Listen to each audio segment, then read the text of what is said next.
Today is Sinful World, but Merciful God. So we're coming out of the book of Judges, and we're talking about Samson. Now, I'm not going to get into detail about Samson, but we all know Samson was one of the judges that God used to help the children of Israel. Praise God. So let's go to the birth of Samson. That's Judges 13, 1 through 5. And I want you to notice the wording that the word of God used. Again, the Israelites did evil in the eyes of the Lord. And so the Lord delivered them into the hands of the Philistines for 40 years.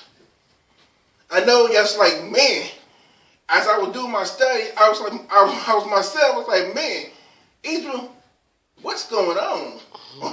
Why you keep getting in trouble by God? And God's constantly to punish you, then he'll redeem you. So in the whole through the book of Judges, that's what God is doing. Constantly, that's all through the Bible. God is doing. But in the book of Judges, God is constantly like, come on, children of Israel. And then as you read this, you wonder, how many Philistines are there? Serious. It's like, what kind of vitamins did the Philistine have? So I'm just saying, you might want to pass that around. That's just the vitamins. But at the same time, you see that Israel keep being disobedient. Let's start with the second verse. A certain man Zor named Mocha, for the clan of Danians, had a wife with children until unable to give birth. The angel of the Lord appeared to her and says, "You are barren and you are barren and childless, but you are going to become pregnant and give birth to a son. Now see to it that you drink no wine or a ferment drink, that you do not eat anything unclean. You will become pregnant and have a son whose head is never to be touched." Notice the key word, never to be touched by a razor, because the boy is going to be a Nazarite. How you pronounce this baby again? Nazarite. Sorry about this thing. Declared to the Lord, dedicated to the Lord from the womb. He would take the lead in delivering Israel from the hands of the Philistines. Amen. So God is raising him. So Samson, you can call him, was a natural Philistine killer. That's all he did. God ordained him to come to bring Israel out of the land, to bring Israel from the Philistines, to deliver them from the Philistines. Okay. So, and a lot of the stories you read, you know, if you read the book of Judges about Samson, you see the part when Samson grabs a jawbone of a donkey. It's the Bible declare a fresh donkey. We don't know how the donkey died, but it's a fresh bone of a jawbone of a donkey, and he killed 1,000 Philistines. And so, which is amazing, because if you watch CIS and all that stuff, you never see nobody get killed with no jawbone of a donkey. But so the Bible declared that Samson killed 1,000 Philistines. Amen. Now his job was just to take the children of Israel back to the God. But you can see, as Samson had a little attitude. You see, if you read the book of Judges, attitude and everything. And so, and we're going to read Judges 16, 1 to 13. Then I'm going to call Delilah in this story the world. Okay? Samson, I'm going to say Samson's a Christian that has got a little attitude. I'm going to call him a baby Christian.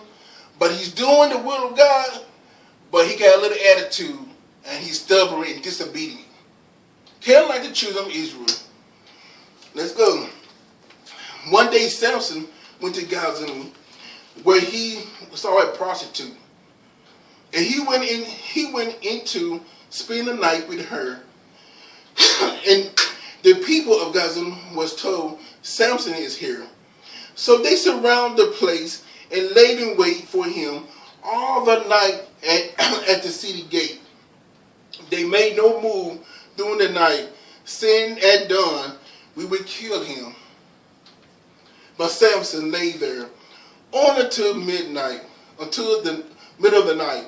Then he got up and took hold of the doors of the city gates, together with the two posts, and told them loose, bar and all. He lifted them to his shoulder and carried them to the top of the hill that faced her.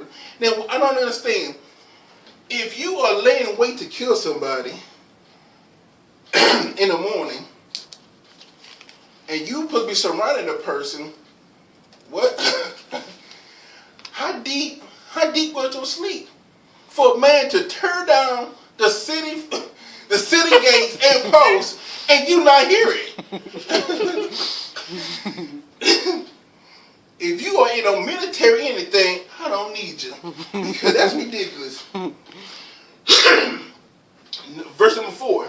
Sometime later, he fell in love with a woman in the valley of Sork, whose name was Delilah, a.k.a. Worldly. We're going to call it a.k.a. Worldly Delilah. Okay? So the ruler of the Philistines went to her and said, See if you can lure him into showing you the secret of his great strength, and how we can overpower him,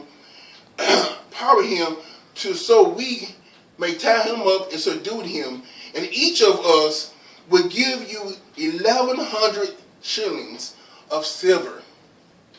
So Delilah, worthy Delilah, said to Samson, Tell me the secret of your great strength, and how you can be tied up and be subdued. Samson answered her, If anyone ties me with 7 fresh bowstrings that have not been tied, I will become as weak as any other man. Now, let me stop there. Now, we all know that Samson ain't supposed to tell nobody this secret. Okay? Samson don't supposed to tell nobody about how the strength is in his hair. Really, it's in obedience. But so many times, we do what we want to do and not obey what God's telling us to do. Verse 8. Then the ruler of the Philistines brought her 7 fresh bowstrings. Now the Philistine, Samson didn't like the Philistine. The Philistine didn't like Samson. Okay? So we have an understanding on that department, because Samson's whole life is about killing the Philistines. Let's see, what was it? And that we had been tied, never been tied. And she tied with them. When the man hid in the room, she called to him, Samson, the Philistines are upon you. But he snapped the bowstring as easy as a piece of string snapped when it came close to a flame. So the secret of his strength was not discovered. Then Delilah said to Samson, You have made a fool of me. You lied to me. Come now, tell me how you can be tied. He said, If anyone ties me securely with a new rope that have never been used, I will become as weak. Mercy. I'll become weak as any other man. And so Delilah took new ropes and tied him with them. And then when the man hid in the room, wait a minute, let me stop. How can you not tell that there's some other people in the room? How big was this room? Serious. Because I know it had to be more than just 2 or 3 men to tie up Samson. So, how big is this room? But anyway, and when they hid in the room, and so she called to him, Samson the Philistine is all upon you. But he snapped the rope off his arm as if there was threads. Delilah then said to Samson, All this time you have been making a fool of me and lying to me. Tell me how you can be tied. He replied, if you were to weave 7 braids of my hair into the fabric, of the loom, and tie it with the pin, I will become as weak as any other man. So while he was asleep, the latter took the 7 braids of his hair, of his head, and wound them into the fabric, and tied them into with the pin. Again she called to him, Samson, the Philistines are upon you. He awoke from his sleep and pulled up the pin and the loom with the fabric. Then she said to him, how can you say I love you? Y'all, this is, let me leave that alone. How can you say I love you when you won't confide in me? This is that trick of the devil, y'all. This is the worldly thing. When somebody wants something from you, and this is the 3rd time you have made a fool of me, having told me the secret of your great strength. With such a nagging, and she proponed him that day after day until he was sick to death of it. Now, instead of telling her to go about her business or just leaving her alone, knowing that all the tricks and trades that she was doing to him, that he shouldn't tell those secrets and go about his business, I guess he was so in love with Delilah. Now, I don't know how she was looking, and I don't know all the stuff was going on, but she must have some magical powers, if you know what I mean. But verse 17, and so he told everything, like a dummy. No razor have ever been used on my head, he said, because I have been a Nazarite, declared to God for my mother womb. If my head was shaved, my strength would leave me, and I would become as weak as any other man. Being disobedient to God, being disobedient to God will open a big door for the devil to come in and destroy you. Verse 18, when the latter saw that he had told her everything, and she sent word to the rulers of the Philistines, come back once more. He had told me everything. And so the ruler of the Philistines returned with the silver in their hand. After putting him to sleep on her lap, she called for someone to shave off his braids of his hair. So became to subdue him, and his strength left him. He must have been in some deep sleep, y'all, again. Verse 20, then she called, Samson, the Philistines upon you. He awoke him from his sleep and thought, I would go out as before and shake myself free. But he did not know that the Lord had left him. Then the Philistines seized him and gagged out his eyes, and took him down to Gaza, bind him with the bronze shackle, and they set him to ground in the prison, y'all. But then his head began to grow again after it became shaved.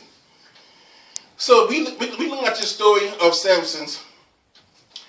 Samson didn't supposed to tell nobody the secret. His hair supposed to be shaved.